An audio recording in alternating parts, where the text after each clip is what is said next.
Hello book buddies, I hope all of you are doing great. दोस्तों, अब मैं कुछ कंपनीज के नाम लूंगा, आपने मुझे ये बताना है कि इनमें कॉमन क्या है। तो सबसे पहले बात करते हैं किंग ऑफ सॉफ्टवेयर की, यानी कि माइक्रोसॉफ्ट। दूसरे नंबर पर वो कंपनी है विच मेक्स अस ट्वीट, यानी कि ट्विटर। तीसरे नंबर पर है किंग ऑफ कंप्यूटिंग, यानी कि IBM। चौथे नंबर पर है gold standard in online search, and that is Google. और पांचवें नंबर पर है king of content and multimedia, यानी कि एडोबी। अब आप ये सोचें कि इन 5 कंपनियों में एक चीज कॉमन है। टेक्नोलॉजी कंपनीज तो ये हैं, लेकिन एक और चीज है जो इन सब में कॉमन है। इसके बारे में सोचिए और हम लोग वापस आते हैं।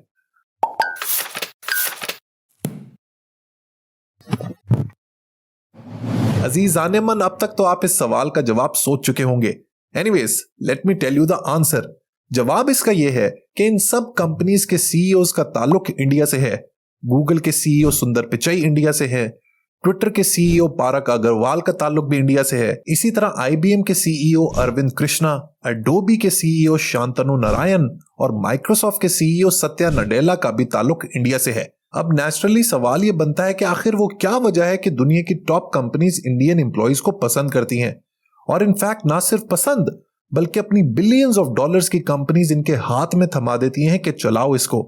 दोस्तों, आज की बहुत ही इंपॉर्टेंट वीडियो में हम इसी टॉपिक के ऊपर बात करेंगे कि इंडियंस के पास आखिर वो क्या स्किल्स हैं जिसकी वजह से they are leading the world of technology and business.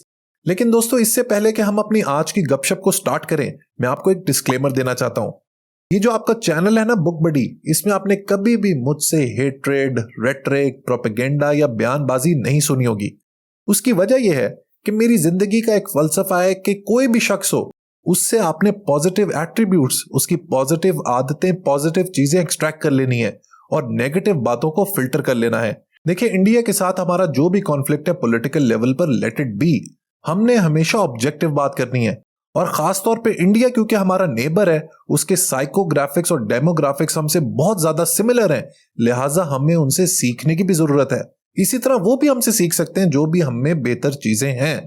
देखें, ये टॉपिक इसलिए इतना ज्यादा इंपॉर्टेंट है क्योंकि आजकल की दुनिया में, आजकल की इकोनॉमी में जो मॉडर्न वॉरफेयर है, वो आपके टैंक्स, गन्स और बुलेट्स नहीं है, बल्कि आपकी ह्यूमन रिसोर्स है।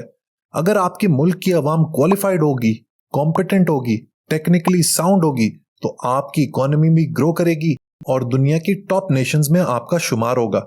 सो it is absolutely indispensable to appraise your human resource. Anyways, coming back to the topic.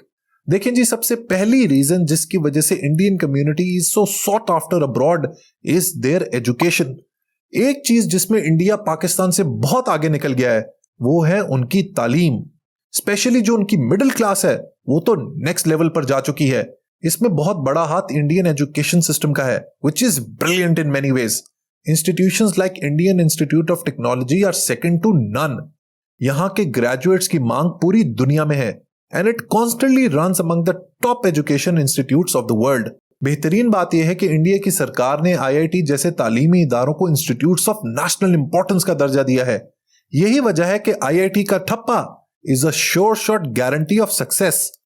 कहने को तो पाकिस्तान में भी बहुत से टेक्नोलॉजी इंस्टीट्यूट्स हैं, लेकिन उसके बावजूद इंडिया की IT exports are touching $200 billion, जबकि पाकिस्तान की IT export stand at a meagre $2 to 3 billion. आखिर इसकी वजह क्या है? दोस्तों, इसकी वजह मैं आपको बताता हूं, लेकिन इसको आपने बहुत गौर से सुनना है। इन द ईयर 1991 इंडिया की सरकार ने अपनी इकोनॉमी को लेकर बहुत ही इंपॉर्टेंट डिसीजन लिया। इसको वो लोग कहते हैं इकोनॉमिक लिबरलाइजेशन। इसके 3 बहुत ही इंपॉर्टेंट पॉइंट थे। सबसे पहला था लिबरलाइजेशन, दूसरा था प्राइवेटाइजेशन और तीसरा था ग्लोबलाइजेशन। इसका नतीजा यह हुआ कि इंडियन इकोनॉमी पूरी दुनिया के लिए खुल गई।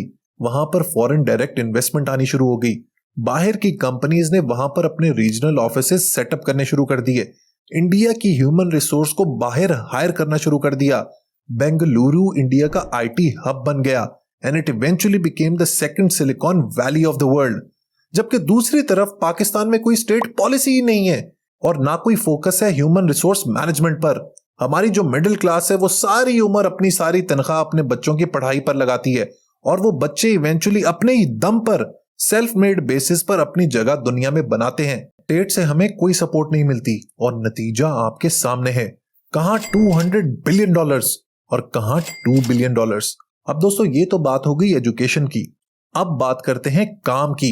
तो काम के हवाले से भी इंडियंस का कोई सानी नहीं। एक तो ये कि इनकी लॉयल्टी नेक्स्ट लेवल होती है। यही वजह है कि जब लीडरशिप की बात आती है तो Indians rise to the top. Arvind Krishna ने 30 साल सर्व किया before he became the CEO of IBM। इसी तरह सत्या नडेला ने 22 साल माइक्रोसॉफ्ट में काम किया before he rose to become the CEO. इसी तरह सुंदर पिचई ने 11 साल काम किया before he became the CEO of Google. Indira Nooyi ने 12 साल पेप्सी में काम किया before she became the CEO of Pepsi. That's why their loyalty is rewarded. Loyalty के अलावा इंडियंस का काम करने का स्टाइल भी कमाल है। They give 100% satisfaction to their employers. वो बहुत ही डिलिजेंट और हार्ड वर्किंग होते हैं, जिसकी वजह से जब भी हायरिंग की बात आती है तो ये कंपनीज इंडियंस को प्रेफर करते हैं। विज़-अ-वी अगर हम पाकिस्तानीज की बात करें तो हमारे कहीं ना कहीं थोड़े बहुत नखरे होते हैं। I am not giving a sweeping statement, लेकिन अगर आप ऑब्जर्व करेंगे, हम दोनों नेशंस को कंपेयर करेंगे तो हमारे थोड़े बहुत नखरे हैं। हमें अच्छा रूम चाहिए, हमें अच्छी गाड़ी चाहिए और हमें अच्छी कोठी चाहिए, जबकि इंडियंस आर वेरी फ्रूगल, जिसकी वजह से वो किसी भी माहौल में अडेप्ट कर जाते हैं and hence they become the preferred choice for employment. एक और बहुत ही बड़ी वजह है इंडियंस को प्रेफरेंस देने की, और वो है इनकी problem solving skills. Indians are expert problem solvers. अब अगेन सवाल ये आता है कि इनके अंदर ये ट्रेट आती कहां से है। तो दोस्तों होता यह है कि इंडिया वाकई में बहुत ही मुश्किल कंट्री है। गुर्बत तो है, लेकिन जो इनकी मिडिल क्लास है ना, वो बहुत ही थ्राइविंग है, बहुत ही डायनामिक है, बहुत ही एंटरप्राइजिंग है। वो इसी माहौल से उठ के अपने लिए अपॉर्चुनिटीज बनाते हैं, दुनिया में अपना नाम बनाते हैं, और कट थ्रोट कंपटीशन होने के बावजूद दे एक्सेल। यही वजह है कि जब प्रॉब्लम सॉल्विंग की बात आती है इन टेक कंपनीज में तो Indians are always preferred. Indians are indeed very resourceful. Puzzle को सॉल्व करने का आर्ट उनको बखूबी आता है। यहां पर मुझे एक वाकया याद आ रहा है अपने एक दोस्त का। वो अपनी मदर का ट्रीटमेंट करवाने के लिए इंडिया लेकर गया। जब वो न्यू दिल्ली पहुंचा अपनी अम्मी का लिवर ट्रांसप्लांट करवाने के लिए, तो वहां पर और भी बहुत से लोग मौजूद थे। उन्होंने बताया कि हम लोग इंडिया इसलिए आए हैं क्योंकि यहाँ पर डॉक्टर्स नहीं होते, यहाँ पर आर्टिस्ट होते हैं।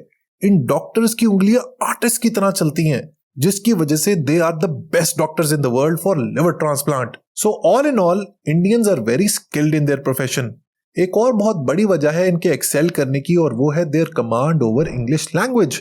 दे learn English very early and very quickly in life, जिसकी वजह से by the time it comes to employment they are so expert in English language that they become the natural choice for employment. So good education, adaptability, resourcefulness, loyalty, and good command over language are some of the elements which make Indians stand apart. इसके अलावा अगर entrepreneurial spirit की बात करें तो उसमें भी Indians का कोई सानी नहीं। इसके ऊपर एक बहुत ही जबरदस्त किताब लिखी जा चुकी है जिसका नाम है जुगाड़, which talks about Indian entrepreneurial spirit. इसके अलावा इंडियन सोसाइटी में एंटरप्रेन्योर्स को एक सुपरस्टार का स्टेटस भी दिया जा चुका है। आप अनुपम मित्तल की बात करें, क्रेड के जो फाउंडर हैं कुणाल शाह, उनकी बात करें, अंकुर वारिको की बात करें, अंबानीज की बात करें, विजय शंकर शर्मा की बात करें, all of these are idealised in their society, जिसकी वजह से जब एक इंडियन बड़ा हो रहा होता है तो उसके पास एक बेंचमार्क फिगर होता है, एक इंस्पिरेशन होती है जिसको फॉलो करके वो जिंदगी में सक्सेसफुल हो सकता है।